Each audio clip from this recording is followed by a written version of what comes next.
bisa peluk. Lebih di sini.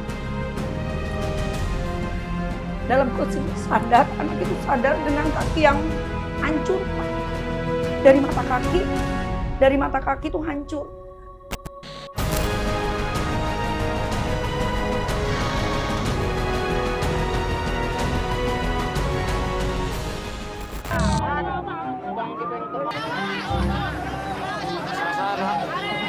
Pengendara motor, seorang ibu dan anak perempuannya tewas mengenaskan.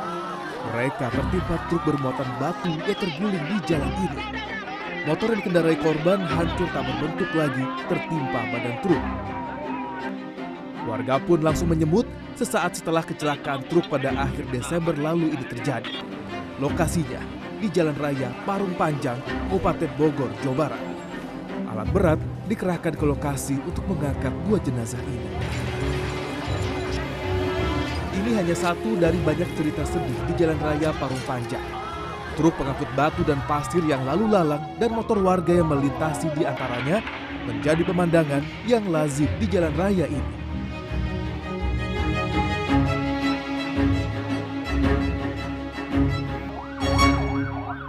Situasi ini membuat saya bergidik. Amankah berkendara di jalan ini? Bagaimana dengan keselamatan anak-anak sekolah dan orang tua mereka yang setiap hari harus melintasi jalan ini? Kali ini, saya Ruli Kurniawan akan mengajak Anda menyusuri sebuah wilayah dengan problematika kompleks antara pengguna jalan untuk masyarakat dan jalan sebagai urat nadi bisnis. Dalam hal ini, jalur utama truk-truk besar pengangkut batu. Jalan dengan kondisi seperti ini bukan satu-satunya di tanah air kita. Tetap di Ruli Files.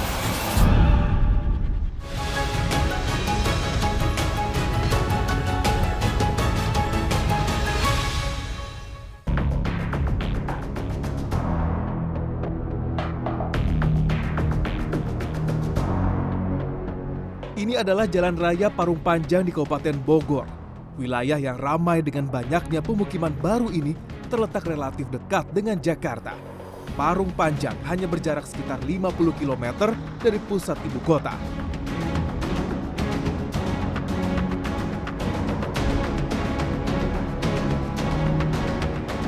Mereka yang rutin melintas di sini tidak hanya harus sering-sering merogoh kocek untuk membenahi kendaraan yang rusak akibat terus-menerus melalui jalan berlubang. Setiap saat kecelakaan pun menghantui mereka.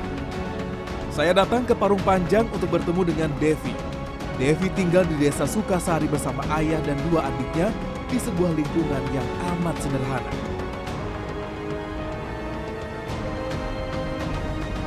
Sehari-hari, gadis 20 tahun ini mengandalkan kursi roda dan bantuan adiknya. Mengenakan celana sendiri pun Devi kesulitan. Ia hanya mengenakan sarung dan popok. Kedua kakinya sudah tidak bisa digerakkan lagi. Tulang punggungnya patah. Tak hanya itu, saluran kemih Devi putus sepanjang 5 cm dan belum bisa disambung. Untuk buang air besar, perut Devi terpaksa dilubangkan. Devi sudah menjalani hidup seperti ini selama lebih dari 3 tahun setelah ditabrak sebuah truk pengangkut batu.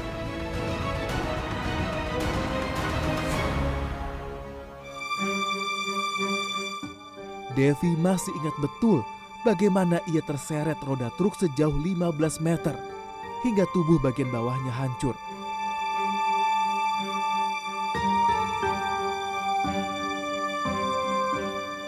Mendengar penuturannya, saya hampir tak dapat menahan emosi. Kalau Devi keinjak sama ban depan sebelah kiri. Itu kan posisi Devi celentang. Nah, ini dari dada sampai kepala itu ada di luar bagian mobil, dari perut sampai kaki itu ada di dalam mobil. Nah, ini ban mobil nempel di bagian pinggang. Kelindes berarti? Iya, kelindes cuman nggak sampai sini, cuman nempel. Iya, nempel tapi diseret. Diseret? Iya. Nggak dilindes pada saat itu? Enggak. Ya, Devi akhirnya diinjak, dilindes sama. Kalau dilindes enggak, maksudnya mau coba dilindes ya, tapi Iya. malah kegeser. Cuman malah kegeser, badan Devi keseret-seret sejauh Berapa meter? ada kali 15 meter mah. 15 meter keseret. Iya. Ban di sini, badan kegeser terus. Iya. Jadi ibarat kayak mobil, ban mobil diganjel sama kayu balok gitu. Iya. Terus mau mundur tapi terus. keseret-seret. Nah, kayak gitu, itu badan Devi yang itu. Devi ngerasanya gimana saat? Pas kan sadar kan ngelihat Sadar mobil. nggak pingsan. Anehnya maksudnya Devi sebelum kecelakaan sering lihat gitu kan orang kecelakaan, nggak ada takutnya gitu. Karena emang ya nggak ngalamin gitu, lagian nggak mau. Terus suka pingsan. Kok Devi yang ngalamin sekarang malah nggak pingsan gitu. Karena emang di situ baru awal pulang ke rumah, jadi mikirnya pas kecelakaan Devi sempat berdoa, maksudnya mulut istighfar tapi dalam hati ya Allah mudah-mudahan Devi dikasih selamat dulu biar ketemu sama ibu sama bapak. Terus habis itu alhamdulillah sampai selesai ditabrak supir langsung kabur alhamdulillahnya, tapi kunci mobil nggak dibawa. Nah dari situ warga langsung dikerumunin warga, tapi nggak ada maksudnya niatan nolongin Devi, bahkan ban mobil pun masih nempel. Devi sempat menjalani serangkaian operasi besar dan ditangani oleh 4 dokter spesialis. Selama berbulan-bulan, ia tidak bisa bergerak karena beberapa bagian tubuhnya harus dipasangi pen untuk menyangga tulang punggungnya yang patah. Lambungnya pun bocor dan daging kaki kirinya harus diambil untuk menambal kaki kanannya yang sempat terkoyak akibat terseret truk. Selama 2 tahun, Devi tidak beranjak dari kasur rumah sakit. Memang busuk dua-duanya. Iya, jadi di luar kering, kelihatan kering, tapi pas di dalam ternyata bernanah. Bahkan sempat sampai keluar hewan itu. Ratunya? Iya. Di Akhirnya kakinya Devi pada saat itu? iya. Terus buat gerak pun gak ada yang bisa, dari bawah perut sampai kaki, cuman kepala, tangan, itu pun kepala cuma bisa geser-geser doang, nengok sini nengok sana gitu. Kalau buat ngangkat gak bisa. Cobaan Devi tidak berhenti di situ. Ketika masih menjalani perawatan, ibunya yang selalu menjaga dan merawatnya di rumah sakit meninggal dunia. Keluarga sempat menyembunyikan kabar ini dari Devi karena khawatir ia terguncang.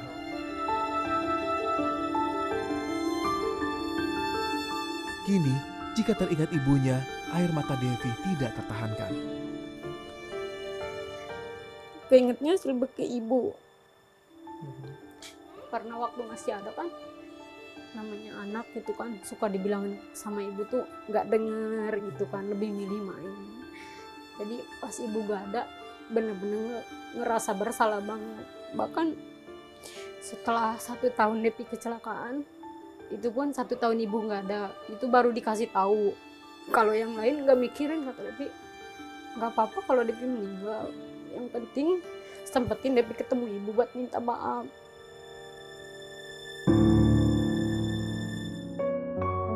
Meski dalam kondisi yang amat memprihatinkan, Devi tetap berusaha untuk menamatkan pendidikannya di sekolah menengah kejuruan. Sebelum mengalami kecelakaan, Devi dikenal sebagai murid yang cerdas dan selalu masuk peringkat 3 besar. Tetapi kondisi tubuhnya kini membuat cita-citanya untuk melanjutkan pendidikan terasa amat sulit. Sekarang gimana tulang belakang? Lambung? Kalau tulang belakang sih alhamdulillah udah gak sakit lagi. Cuman kalau kelamaan duduk emang sakit, ngilu. Terus semenjak dulu kan waktu berbaring penglihatan masih jelas. Nah semenjak bisa duduk makin kuat duduk lama, mata makin gak kelihatan. Devi ternyata bukan korban pertama di keluarga ini. 2 orang kakaknya juga menjadi korban kecelakaan truk batu di Parung Panjang. Menurut Sumitra, ayah Devi, kondisi di Jalan Raya Parung Panjang sudah amat mengkhawatirkan. Sumitra juga mempertanyakan tanggung jawab penabrak dan pemerintah yang terkesan lepas tangan. Kalau keluarga saya udah 3. 3 orang. Yang 1 meninggal di tempat, yang kedua juga meninggal, cuman dia mah di rumah sakit lama juga gitu. Nah, yang ketiga ini Depi, cacat lah itu mah. Gitu. Iya, iya. Yang pertama meninggalnya kenapa? Meninggalnya kegiling mobil tronton, mobil moli. Rusak. Oh, isi perut juga berantakan, bahkan otak apa juga saya mengutin gitu. Kalau dengan kondisi seperti itu meninggal dunia dapat kompensasi berapa Pak? 25 juta dari PT Moli. Itu yang meninggal dunia. Dari Jasara Harja 25 juta. Itu pun 25 juta juga nggak keluar semua. Dipotong sama orang laka 5%. Gitu. Kalau dari Devi sendiri ini Pak gitu. Dari Devi obrolan dengan perusahaan tambang seperti apa? Jadi obrolan dari pihak tambang, kalau sampai Devi ini ingin disembuhkan sama pihak perusahaan, berapa unit kah yang akan hilang gitu. Jadi padahal kan jauh, iya kata si pihak yang punya tambang gitu. Kata saya mah kan nggak memperjualbelikan anak, yang penting tadinya anak sembuh kembali sembuh, tapi dia ngeyel, cuman seminggu lah di rumah sakit. Pemerintah ada andil apa Pak ketika lagi? Nggak ada, baik dari camat maupun kepala desa, apalagi yang namanya bupati lah ya. Nggak ada Pak. Semuanya diam? Semuanya diam. Cerita Devi hanya satu dari banyak kasus kecelakaan yang terjadi di Parung Panjang. Devi mungkin masih beruntung, banyak korban kecelakaan lain yang meninggal dunia di tempat kejadian. Saya mencoba menyusuri jalan raya Parung Panjang untuk melihat seperti apa kondisi jalan yang sudah memakan banyak korban jiwa ini. Saya ditemani Kang Junaidi, Ketua Aliansi Gerakan Jalur Tambang di Parung Panjang. Membonceng motor Kang Jun, saya ikut menyusuri jalan raya Parung Panjang ini. Banyak kerusakan jalan saya temui. Saya tidak bisa menghitung berapa meter jalan yang masih bagus di jalan raya ini. Hampir seluruh jalan yang dilalui truk bermuatan batu dan pasir ini rusak parah. Belum lagi debu jalanan yang terasa amat pekat dan membuat mata perih terkena debu dan pasir.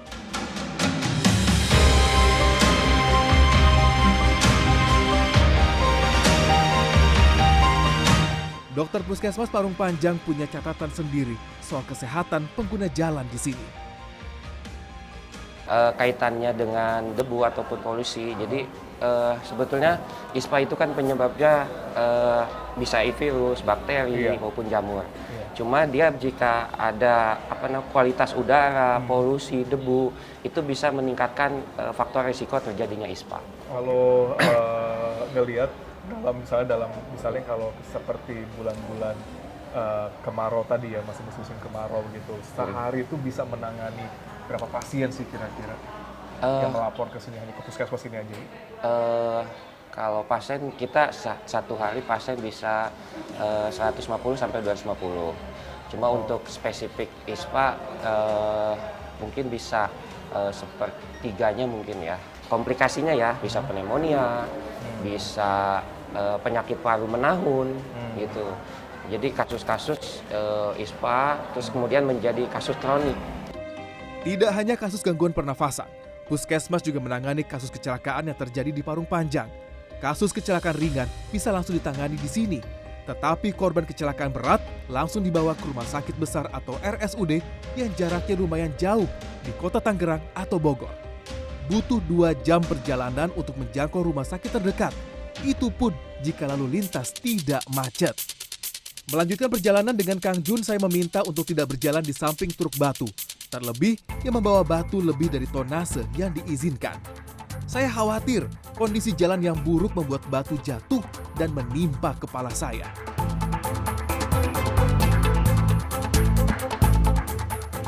Ini biar nggak masuk debu semua ke dalam.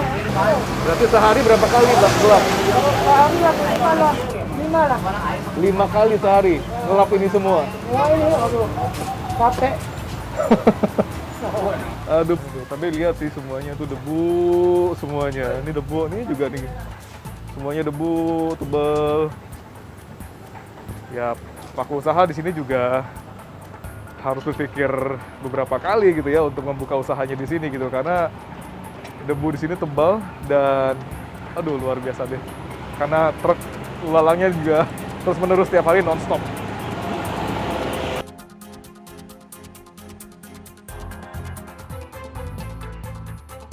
Sebenarnya sudah ada pembatasan jam operasional untuk truk pengangkut batu di Parung Panjang. Truk boleh melintas antara pukul 10 malam hingga pukul 5 pagi saja. Namun menurut Kang Jun, masih banyak truk yang melanggar sehingga kecelakaan masih terjadi. Ya, banyak faktor. Pertama, kerusakan infrastrukturnya. Oke, ini lihat emang Ya, jalannya semuanya jalannya berubah, rusak. juga. Ini juga harus hati-hati kalau bisa Betul, kebuli betul. gitu ya mobil ya. Betul. Itu yang pertama. Yang kedua, jumlah truk tambangnya mendominasi, Oke. ribuan. Sehingga harus bertumpuk atau bersamaan dengan masyarakat pengguna jalan lain. Baik. Sehingga ekses terjadi di tengah-tengah jalan, sehingga pengguna jalan dengan truk tambang ini ketemu di satu titik. Karena tidak ada aturan atau batasan petugas yang mengatur di jalan raya. Masyarakat pasti sudah sering untuk melakukan komplain gitu ya ke pemerintah gitu terkait dengan Sudah. aktivitas dari truk-truk tambang ini. Sebagai pemuda yang memiliki concern atau memiliki fokus di sini gitu, bagaimana Anda melihat keresahan masyarakat terhadap dengan kondisi seperti itu seperti apa? Kami menilai pemerintah belum adil. Dalam hal ini dari penegakan hukum. Ketika truk-truk tambang ini melakukan pelanggaran. Jadi dibiarkan begitu saja tanpa adanya sanksi. Sehingga kami harus berhadapan sendiri dengan pengemudi atau supir-supir truk tambang yang kemudian kepentingannya juga sama. Mereka untuk memenuhi kebutuhan dapur di rumah, kami juga sama. Ada keluarga yang harus kami perjuangkan juga. Sehingga jalan ini kepentingannya banyak. Artinya sama-sama membutuhkan. Nah, maksud kami adalah bagaimana pemerintah harus adil. Membatasi siang untuk aktivitas masyarakat, malamnya untuk aktivitas truk tambang atau pengusaha tambang.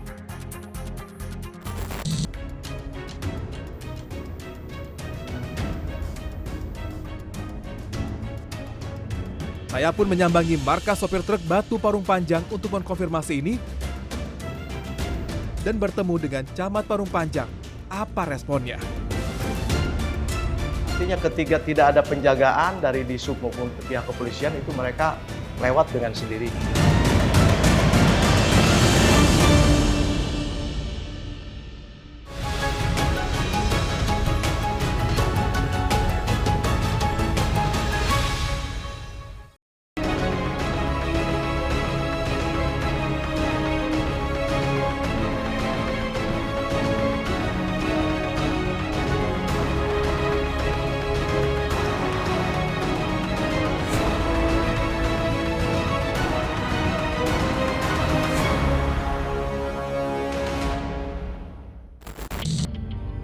Kemacetan parah yang sulit diurai, jalanan rusak dengan lubang dalam, hingga kondisi udara yang pekat dengan debu membuat pengguna jalan bisa terkena penyakit pernafasan.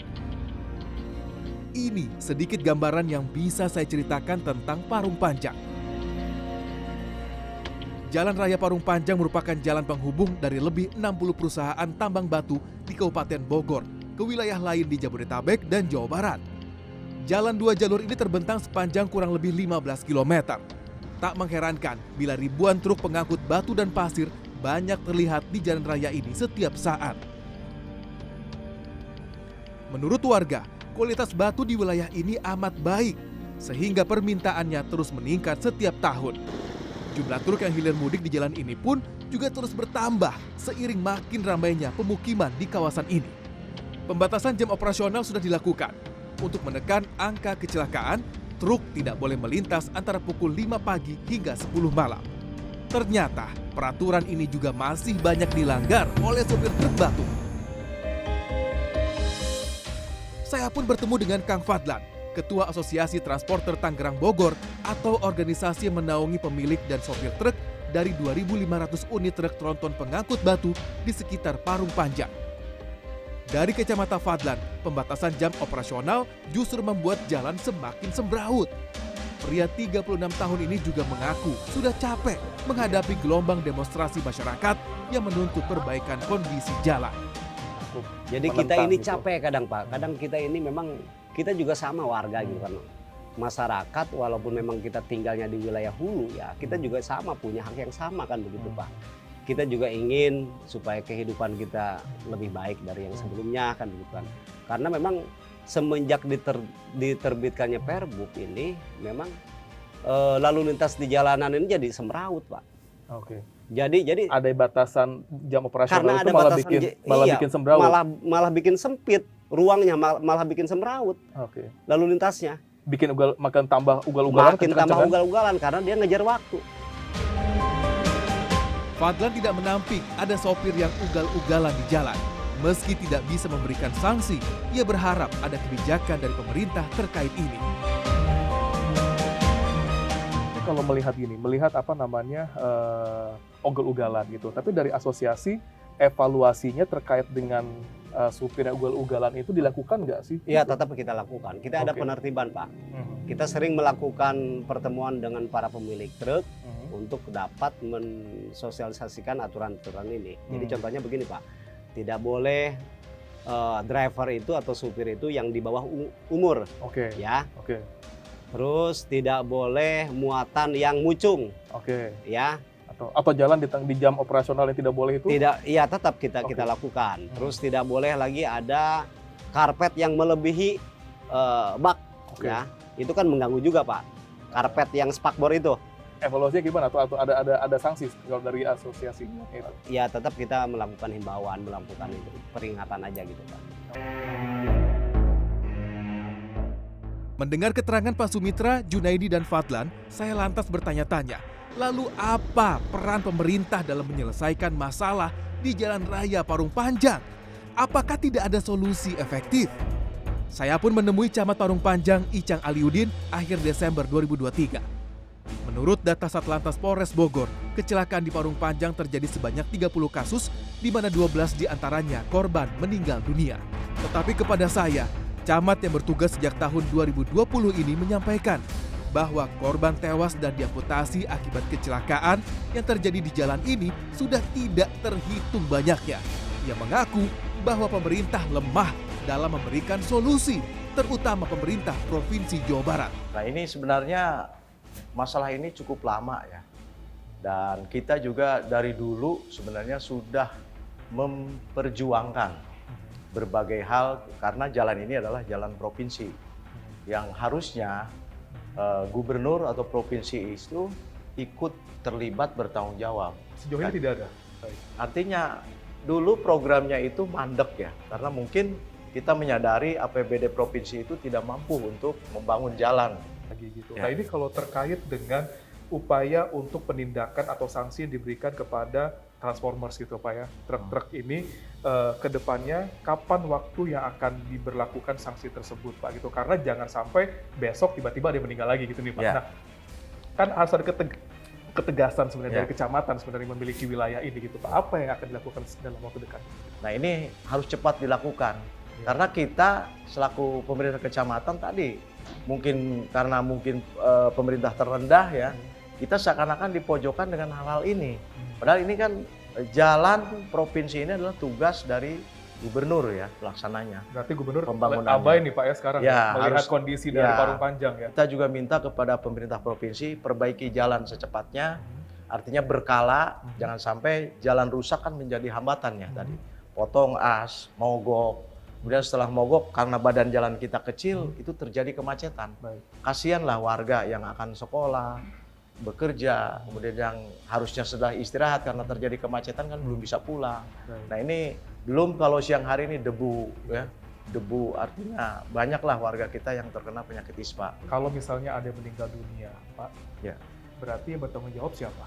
Ya sebenarnya pemerintah. Ya harusnya kita ini jalan provinsi ini itu pun harus membuat jalan baru untuk khusus tambang. Sudah ada solusinya. Sudah ada koordinasi? Ya sebenarnya sudah ada langkah-langkah zaman Pak Gubernur Pak Ridwan Kamil itu sudah ada langkah ke sana. Tetapi karena mungkin ini bukan pemerintah ya, investor.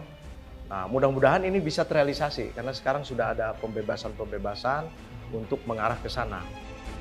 2 hari setelah saya mewawancarainya, Icang Aliudin dimutasi ke kecamatan lain, yakni Kecamatan Rumpin yang letaknya bersebelahan dengan Kecamatan Parung Panjang. Ia bertugas di kecamatan ini, di mana puluhan perusahaan tambang batu berada.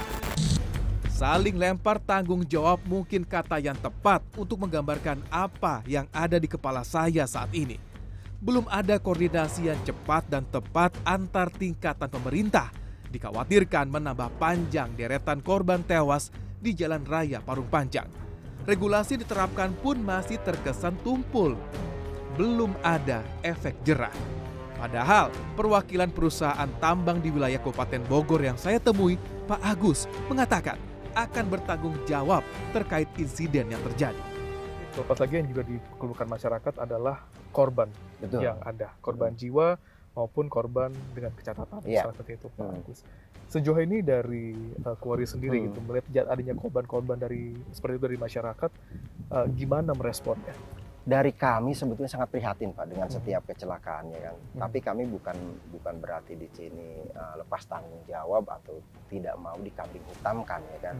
Tetapi kan setiap kecelakaan itu tentunya kan ada sebab akibat Pak. Oh sebabnya karena apa? Apakah betul 100% karena truk? Apakah memang penyebabnya itu dari jalan? Nah ini yang perlu dianalisa.